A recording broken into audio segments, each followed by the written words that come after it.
No, not the things that give you eye twitches during the holidays, but actual strainers that keep ice and gunk out of your drinks. So stay tuned and let's learn a bit about Hi, my name is strainers. Sean, and for the last 16 years I've been bartending across the United States and internationally. Here on the Wasted Knowledge Show, I'm going to share some of that knowledge and experience behind the bar with you. Yeah, that'll get the job done. It's delicious.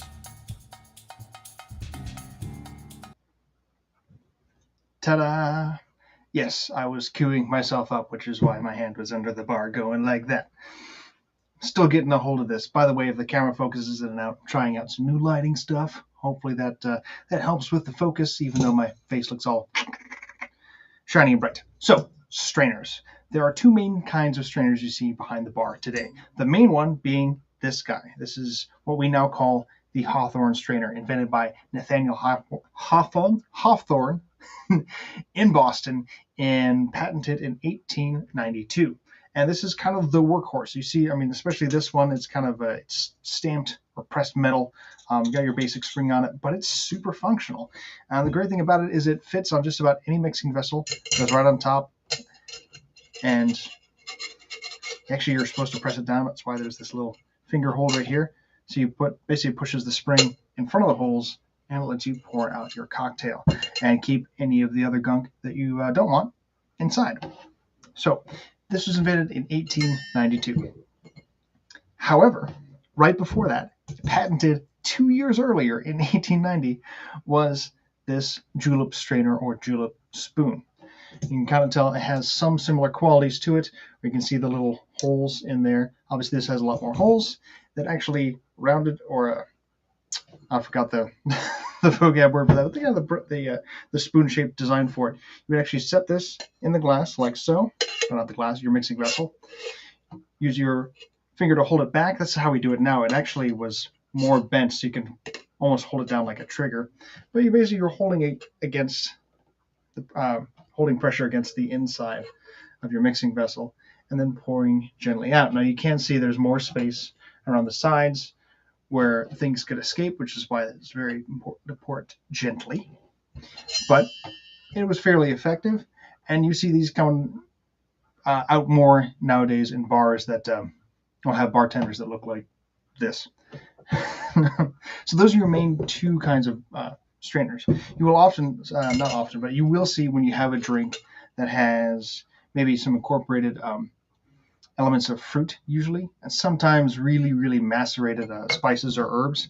They'll come out with a fine mesh strainer as well and pour first through this strainer and then through the fine mesh into your cocktail to help with clarity and to keep some of the other bits of residue out. Now, before that, what was generally used in cocktails was basically like a tea strainer. That's really just fancy versions of slotted spoons. So you basically think of like a wide but just rounded absinthe spoon would be something like that, or really a fancy version of a mesh strainer, just instead of with a handle on its side, usually like a couple sets of ears that you just set on top of a glass, and it would go that way. The reason that the change was needed, especially right basically 1890, 1892, so the end of the 1800s, it was that ice became more prevalent. The first patented commercial ice machine was patented in 1872. So basically just 18 years before that. And that went from, again, first patent to then shifting the industry and all of a sudden having ice in things, having cold things, chilled things, shipping food that could spoil became a bigger thing and a bigger possibility. So that trickled down into your cocktail industry and actually enabled more of that to come about. Also interesting was that this is what we know now. Usually basically 2 sets of ears, 4 tabs are on though. This is I got this in the last couple of years. This is kind of what you see now. But the first version of the Hawthorne strainer didn't actually have these. It was just the rounded bit and the spring. The ears came later. It was actually a long handle. It's supposed to be, I think, a 12 or 14-inch handle on it. So you had a very long handle on there. And it's changed over the years. This strainer is from the 1950s, roughly. My great-grandfather, part of his effects that I got when he passed away. This was his cocktail strainer, and you can see that it just has 2 tabs on it. Not only that, and you can see there's just different versions out there, but this has slits cut in it instead of holes. Just a different way of doing it. And see, it actually fits. Same idea. You would still press it down and use it to strain. I do like the way this one is set up.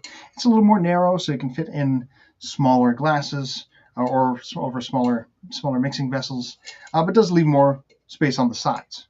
So, kind of hit or miss on what that means for you making your cocktails. And, of course, I like it because I just hit my microphone. It's sentimental. Put that back. There it goes with its accompanying tin. Last little bit of fun fact information.